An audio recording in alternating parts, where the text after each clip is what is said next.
The South Florida Business Today Show is a community-based program to bring South Floridians news that is good for their mind, body, and soul.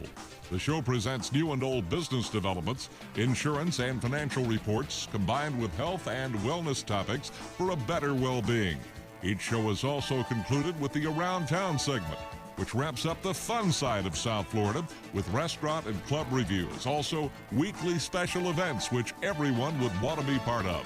And now, here is your show host, Anthony Merlino. Good evening, South Florida. It is 8 o'clock on the dot. It is 8:80 a.m. The Biz, South Florida. And welcome, everybody. I want to welcome all my listeners in the Northeast. I've got a real treat for you. You know, they say that, if you just look before you and under your nose, you'll find some of the best treasures. And I live at a great place called the Cricket Club, where when I moved in over a year and a half ago, I had the pleasure of meeting a local artist there, a gentleman by the name of Max, and he was going off on telling me about this tremendous photographer that is in the building, an artist. And for the longest time, I would be walking my dog, and I would be walking my dog at the same time another woman was walking her dog, cute little white little thing, and cutest dog you ever seen, and never knew that the whole time I was walking my dog with these folks that this was the artist that Max was speaking about. And I'm talking about Alan Benowitz.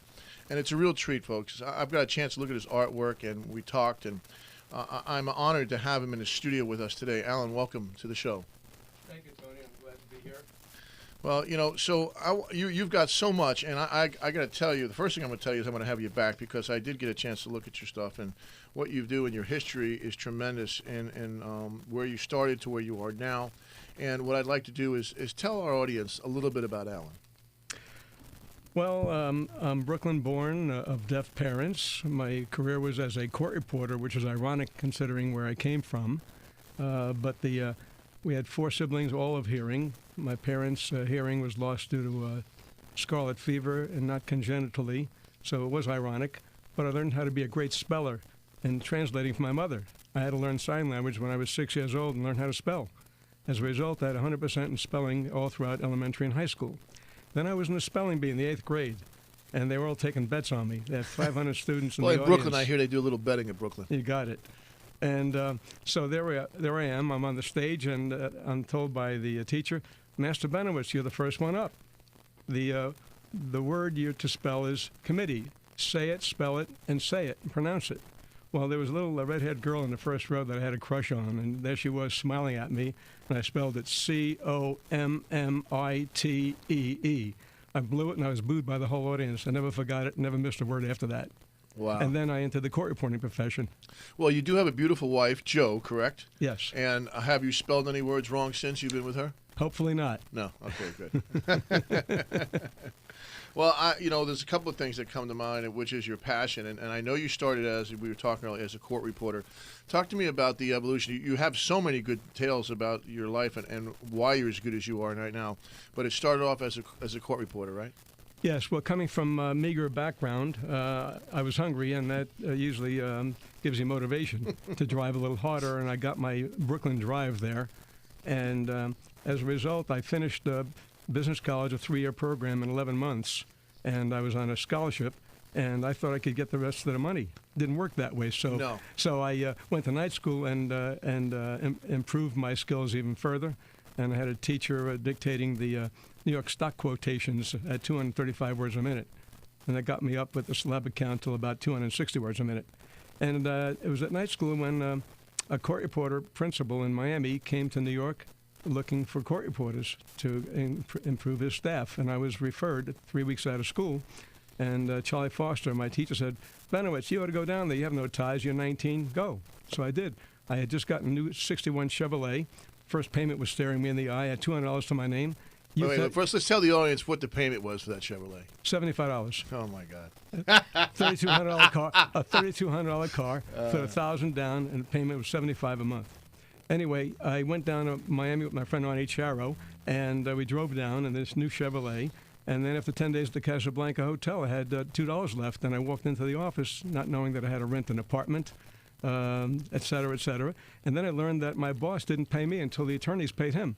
Oh. So I was befriended by a number of court reporter buddies, at the Jockey Bar, and they befriended me and lent me money, and I paid it off in about a year. And I was with him for 8 years until I started my own company at 27 years old, when he offered me a partnership and changed his mind, and my accountant said, "You're going to tread water at 27. You got to open your own business." Youth has no fear. I had $1,000 to my name. I had a young family, and I did it. And I sold the company in 1998, and I had a 3-year contract with a national company, and they kept me on for 11 years. I grew the company 7 times the original size, and I said no deal without my son Michael, and he's still there. I left in 2009, and he's the regional vice president. Okay, great, nice. Well, first of all, it's always nice to see, and this is for you fathers out there, you young fathers, old fathers. It's nice to see that you leave legacies for your children. It's really the main purpose as an Italian boy that we're here is to make sure we take care of our families. You know, there's so much I want to ask you, but I got to ask this question because it's this crux of what you do and why you do it, the passion. Your photography touches religious persuasions, it touches thoughts, it touches personal sides of people. How'd you wake up with this passion to capture on camera the lives of people, and how has that affected you? Well, my early passion from the children's home resurfaced one morning upon seeing my 6-year-old son and our black and white Springer Spaniel bathed in a sunbeam of a window at the old house, an amber stained glass window, and I captured the moment in a photograph and submitted to the International Kodak Contest, and it got honorable mention. That definitely perked my enthusiasm. Wow. And then as I went on international assignments for my attorney clients, I would stay an extra 4 days. Airfare was paid. I just paid for the hotel and my meals. Came back and would give each attorney a 36 miniature photo album. In the late 90s, I was told that my work was pretty good. Allen, you ought to take it to another level. Well, knowing that artists can starve, and that's the expression, they get very attached to their work, I was with an artist group, and I arranged for an exhibition, and one of the artists had next to the price NFS. I says, "What's this?" "Allen, I'm so attached to it I can't sell it." "Well, you'll never make any money." 2 weeks, I said, you got to do it. I says, "Make something similar." 2 weeks later, at 11 o'clock at night, I get a call from the inspired artist. "Allen, I took to heart what you said. I'm painting another picture." Wow. But knowing that artists starve, I decided to network in the arts community for about 4 years. In 2003, I had my first exhibition. I networked and met gallerists, museum directors, artists, collectors, people in business, which I had in my video conference and court reporting business. And 175 people came to the opening. I have to say, it was not quite a loaded deck, but partially. Half my clients were curious more than anything else. Yeah, they're still coming for you. And I sold 24 pieces at the opening. They're still coming for your work. Yeah, they are. Well, that's an interesting story, because I remember we talked about that, and the attorneys liked what you do, and I guess you put in a synopsis for them, the work that you did, and they were able to look at that. Well, yeah, I was very fortunate in selecting a profession that I became quite naturally adapted to, partly because of my background, and going forward because I was hungry, and I did. Let me ask you a question: are you hungry anymore? I believe a little insecurity drives one to success. If I'm complacent, I get nervous. Well, you're obviously very successful, so you've got to be hungry because you're doing this because of your passion and the hunger to continue with your work and your trade. Obviously you're a master craftsman at what you do. Well, so, I don't take a picture without passion behind the shutter. Let me digress. This is a question that has to do with more of the craft. With all the technology that's going on, from where you started and where you are now, talk to our audience about how much different it is. I mean, surely whatever you used to do your craft 25 years ago is nowhere what you're using to do now. Yeah, I started out on a manual machine. I did machine shorthand on a stenograph machine, stenotype machine, with a paper tape, which evolved into a assisted computer-aided transcription, where the database was simultaneously written onto disk and downloaded, and then producing transcripts at a higher volume. But the same accuracy depends on the human interface, the proofreading, the knowledge, the vocabulary, the comprehension. And it's the evolving technologies that rejuvenated my interest in my work as time went on. I was told I did the first videotape deposition in the United States. It was in 1972. Then attorneys complained about the travel expense, and I was founder of the first video conference network in the country in co-partnership with Sprint in 1989. That's incredible. And for remote depositions without travel. And they would just hire the court reporter on the other end. So you're the real guy that we all have to thank for GoToMeeting. Yes. That's no. incredible. I'm sure you were. I had a lot of help along the way. Yeah, I'm sure you were the catalyst. If we not had a anything, network right? of really good people. I know before we have listeners coming in and out, and I don't want them to miss your next show because I think you have a show coming up locally, right? And talk to us about that. I have, this weekend I have I'm in the Las Olas Art Festival. This is my fourth or fifth time, maybe sixth. It's really a great show. The local demographic lends itself to people, young people, as well as mature people who are moving and looking for ways to fill their wall space, and business and offices as well. And it's just a great venue. And they have a great selection of artists that are there. I'm really pleased to be in good company, and I'm looking forward to it. I do about 5 or 6 a year, and I'll be doing less street fairs as I'm becoming more. I'm being asked to be in galleries and different types of shows. I was in the during Art Basel. I was at Spectrum Miami, and in September I'll be at a gallery in Manhattan. And but I'm going to save that for later. We'll talk about that. But and for those of you listening, for the show this weekend, Allen's art is affordable. So if you're out looking, and I know the first thing people see, the hero artists that we have on the show we've had are the artists. Certainly, Allen's my new favorite because he's also my neighbor. But folks, it's from what, Allen, $90 up to $2,000. So it's prices that every home could afford a piece of your work. Yeah, it's based on size and quality, and they're all limited editions, and it's just fun. I just love when people flatter me by wanting to have my work on their walls in their office and their homes. Absolutely, and listen, folks, it's certainly a lot better than buying a piece of scrap metal that someone put together and wants to charge you $4,000 to put together. And with that, I mean no disrespect to the other gentleman, Max, who I happen to love. Max who's in our building. I love Max's work. He's a great guy. I think he is so diversified in what he does that I never get tired of looking at his artwork. But back to you. I want to cover this recent trip in Asia. That looks like a good one. Could you talk to our audience about that trip? Yeah, early in life I was inspired by National Geographic, and my favorite magazine as a boy. The only magazine you can see topless women when you're 6 years old. You kidding me? It's terrific. And also Outdoor Life, and mentors like Ansel Adams. Arnold Newman, who shot black and white street scenes photographs in New York, Steve McCurry, and others.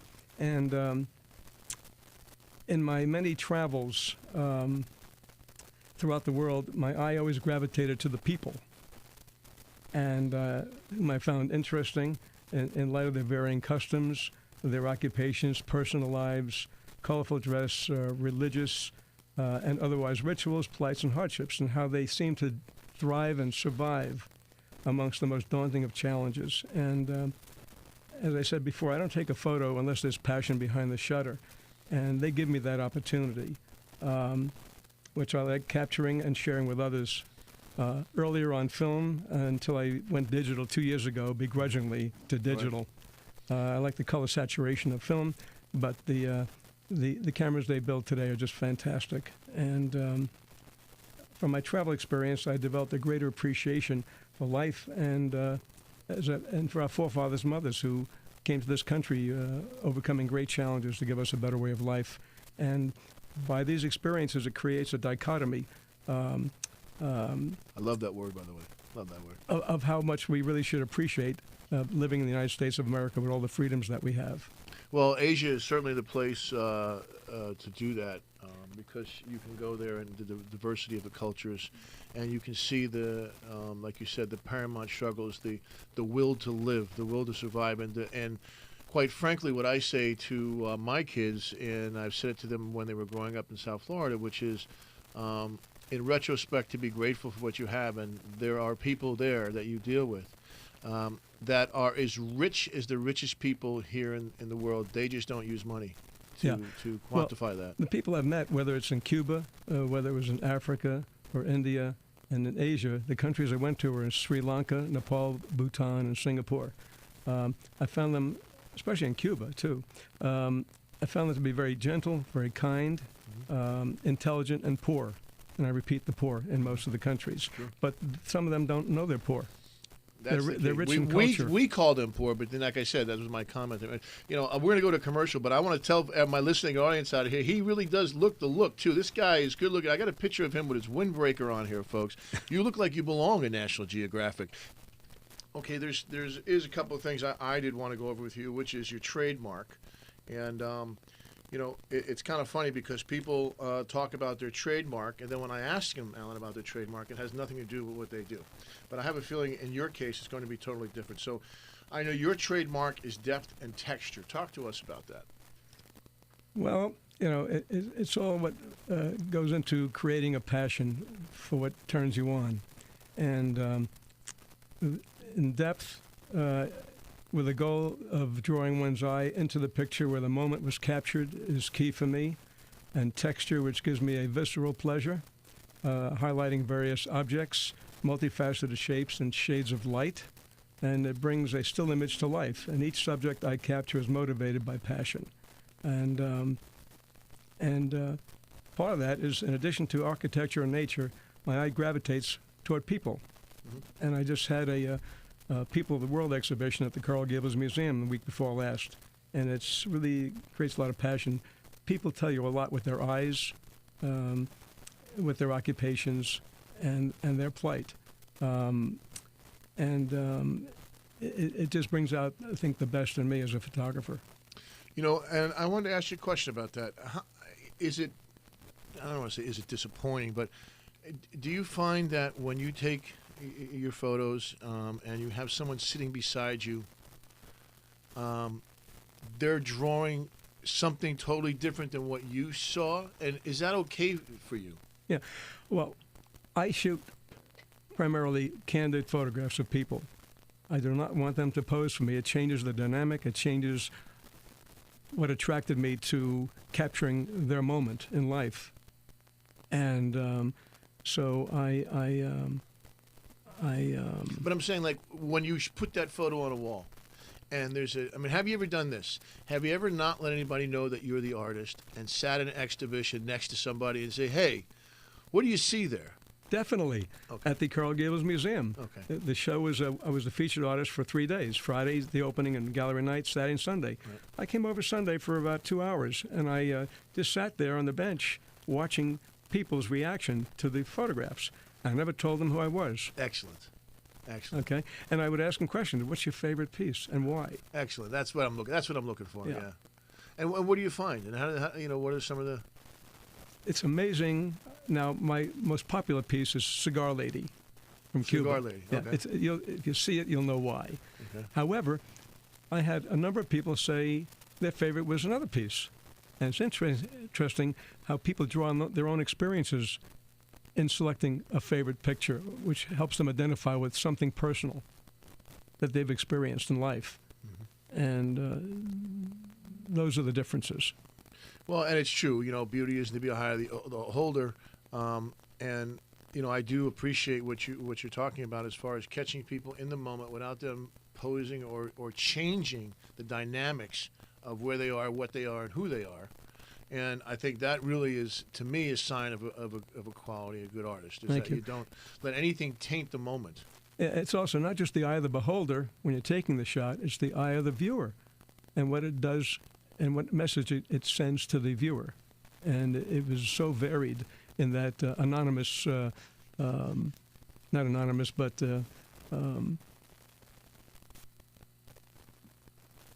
by silently watching the guests at the museum. You're I forget what that. I can't think of the word. Well, either. they talk about that in biogenics, which is to be there but not taint the room. You know what I mean? When you're of the observing, but you can't interact because you change the whole moment. And that was fun for me. And interesting to see the different varied reactions people have. Well, I think you told me a story earlier that I'd like to share with the audience about you taking some photos in the home and not letting it when you were a child or something. Talk to us about that. Yeah, when I was in single digits, I got a camera similar to a Minix, very small, tiny camera. They used a spy camera, in the war. I would walk around the 2 floors of the boys and girls dormitories, taking pictures through the vertical crack in the door between the hinges, and candid shots, which sometimes brought very interesting results. Absolutely. And that feedback was a lot of fun. Let me tell you. Well, like I said, you are there without changing the dynamics of the environment. And I started out taking candid shots. Yeah, sure. Subjects. Talk to me about your subjects. Well, when I first started, I was taken more with landscape and wildlife. That segued to people, to adventure travel, and architecture. Mm-hmm. And I must say I'm doing more architecture and people that I'm photographing, but my wife and I go to North Carolina every year. We have a log home. And it's the Main Street USA mentality that attracted me, and the beautiful scenery in the mountains western North Carolina. I had a house in Hendersonville. To me, it's just you just can't talk to me about any place but North Carolina. And ours is in a town called Burnsville with a great artist community. Okay. Matter of fact, in Yancey County, where Burnsville is, there are more artists per capita than anywhere in the United States. There are over 100 studios in the mountains. Really? They have a studio tour. And the TRAC, Otto River Arts Council, is just right on top of it. And there's a wonderful gallery called the Design Gallery in Burnsville. Uh-huh. And that got us to meet local people in the community and segued to meeting people who play bridge, which is Joe's favorite game. Oh, really? And yeah, I mean, she told me she was doing a tournament or something like that. Yeah, she just came back from a national tournament, did very well. You guys are like all over the globe, huh? Yeah. Folks, who Alan reminds me of, and I want all of you out there to put your thinking cap on, but there was a movie, The Secret Life of Walter Mitty, about the Life magazine, and you remind me of Sean Penn, of the guy that they revere, who's out there. No one knows he's there. In fact, there's one scene in the movie where he's taking a picture of the white cat, mountain lion, that no one's ever seen before. And he's camped up on this friggin' mountain in Alaska for like 3 days with the shutters at this one ledge, waiting for the animal to come out just to get that one photo. Wildlife requires a lot, slow on purpose, of patience. Gotta be. Yeah. I mean, you can't rush. Hey, listen, come on out. I want to take a picture. That animal's not talking your language. Yeah, no, not at all. All right, so I know that the true value of people like ourselves who are successful is what we do for our community and giving back. And we're getting ready to wrap up our segment. And I want you to talk to us about what you do to give back to society. Okay. Well, twofold. One, from my early background, raised in a children's home, actually one of 3 children's homes, I felt a way of giving back. Initially, when I had my exhibitions, I would give a percentage to of my sales to the Children's Home Society. I became a member of the board of directors of Foster Care Review, and that helps me identify with my roots. And also, I was provided an opportunity with a scholarship grant by the Pride of Judea Children's Home. Julius Nero was the director. His son is Peter Nero. And that's another story for another show. Yeah, sure. But I had a lot. Well, we're definitely going to have you on back, folks. Don't worry. He and I could talk all day about this stuff. Okay. But the other is I became a member of the board of directors of the Bakehouse Arts Community, Bakehouse Art Complex, which was a co-op of artists, residential. It's in Wynwood. It was one of the first establishments in Wynwood, and it's now a major factor in the Wynwood art district. Well, that's terrific. And so it helped the artists to create fundraisers and events to improve their studio space. The building was only half air conditioned. It became fully air conditioned. A new roof got put on, and there's another story as to how I got there, but I won't take that moment from you now. Well, that's you know what, that's what it's all about, and the sign of a good person is a legacy. We talked about it with your children, but certainly leaving legacies in the community, Alan, is very admirable. Alan, if someone wanted to take a look at your artwork, could you give our audience your website? Sure. It's H-Allen, ALLENART.com, H-AllenArt.com. And you'll see my schedule on there, and just put your favorite beverage in hand, whether it's a glass of warm milk or a cocktail. Sit back, relax, and enjoy the tour, because you'll see a few hundred pictures on the website, including some links to additional photographs. And on news and events, we'll bring you up to date. And for you listening, we rebuilt our the last person we had somehow wiped out our Facebook. So we have our new Facebook up there. Don't get upset that there's only a couple hundred likes on there. But we're going to go ahead and post Alan's website on our Facebook for you to take a look at, and have any comments, please put them down there. And Alan, it's been a tremendous interview. Certainly, I'm going to have you back. You got no choice. I know where you live. We live in the same building, folks. And I want to thank you very much for coming on tonight. And it's a pleasure getting to know my neighbor a little more and better. Well, this is Anthony Molina from the South Florida Business Tonight Show, and you have been bizzed.